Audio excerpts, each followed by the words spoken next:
చూసారో ఈ మొత్తం ఘటన, వారు ఒకసారి మనతో మాట్లాడతారు. హైమారెడ్డి అని వారు ఉన్నారు. హైమారెడ్డి గారు నమస్కారం అండి. సార్ నమస్తే సార్.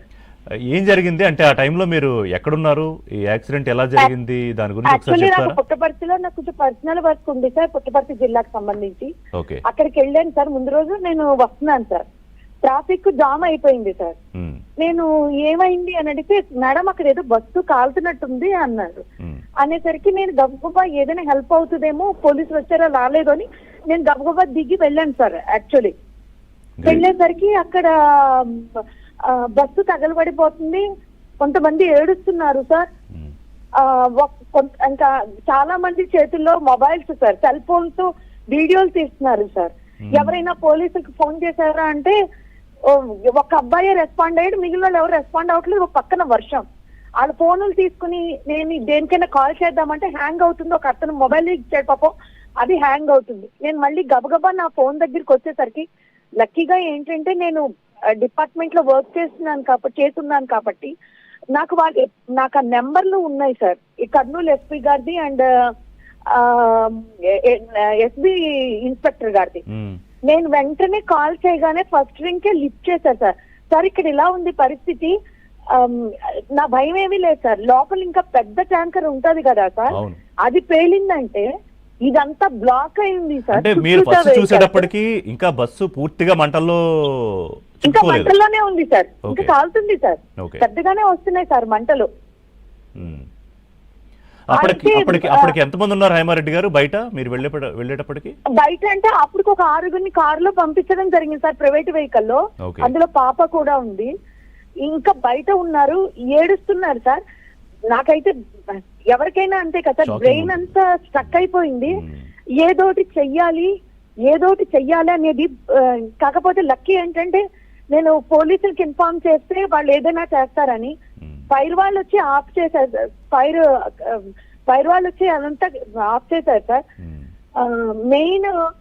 మెయిన్ ఒక్కటే ఒక బాధ ఏంటంటే సార్, ఎంటర్టైన్మెంట్ కి వీడియోలు తీసుకున్నాం పర్లేదు సార్, ఇన్ఫర్మేషన్ కి వీడియోస్ తీసుకున్నాం పర్లేదు sir.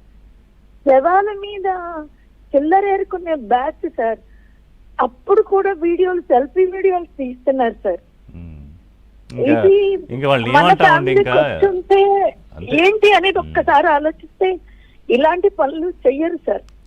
So I appreciate you Haimareddy గారు. అంటే ఆ టైంలో మీరు ఆగి ఏం సహాయం చేయగలుగుతాం అని ప్రయత్నం చేసి మీ వరకు ఎంత వీలైతే అంత చేశారు. ఖచ్చితంగా మిమ్మల్ని ఏబిఎన్ తరపు నుంచి అభినందిస్తున్నాము. అయితే ఆ టైంకి అక్కడ ఎవరన్నా మాట్లాడితే అంటే కరెక్ట్గా ఏం జరిగిందో ఎవరన్నా చెప్పగలుగుతున్నారా? చాలా ఎంత స్పీడ్లో బస్సు వెళ్తూ ఉండొచ్చు, సుమారు బైకర్ని గుద్దేసిందా, ఎట్లా? బైక్ అతన్ని కొట్టేశాడు సార్. బస్సే బైక్ని గుద్దిందా? గుద్దింది సార్. అంటే ఆ శవం ఎక్కడో దూరంగానే అంటే వెనక్కి పడిపోయింది సార్, కార్నర్ లో. బైక్ అతను, నాకు తెలిసి బైక్ అతనైనా గుద్దుండాలి, లేదా బైక్ అతన్ని బస్సోడు ఎందుకు గుద్దుండాలంటే ఈ బైక్ అతను అడ్డుగా వచ్చుంటే స్పీడ్ కంట్రోల్ చేసాక తగిలేసింది సార్ నాకు తెలిసి. అయితే ఏమైంది, బైక్ మేంచి అతను పడిపోవడం చచ్చిపోవడం రెండే అయిపోయినాయి. ఈ బైక్ బస్సు కిందకి వెళ్ళిపోయింది సార్. బస్సు కిందకి వెళ్ళిపోయి పెట్రోల్ లీక్ అయింది సార్. పెట్రోల్ లీక్ అయ్యి వెంటనే మంటలు అంటుకున్నాయి సార్. సో ఇప్పుడు ఇమీడియట్ గా ఆ బైకర్ ని గుద్దిన వెంటనే డ్రైవర్ అలర్ట్ అయ్యి ఉండి ఇమీడియట్ గా బస్ ఆపి దింపే ప్రయత్నం చేసి ఉంటే, అంటే హైడ్రాలిక్ సిస్టమ్ ఏదో లాక్ అయింది, డోర్ కూడా ఓపెన్ అవ్వలేదని చెప్తున్నారు. బట్ డ్రైవర్ ఏదో ప్రయత్నం చేస్తుంటే ఇంత దారుణమైన ప్రాణ నష్టం జరిగి ఉండేది కాదేమో. అంతే కాదు సార్, ఇతను వచ్చే స్పీడ్ కి అతను సడన్ యాక్సిడెంట్ వల్ల నాకు తెలిసి ఇతను ఆపలేకపోయాడు సార్.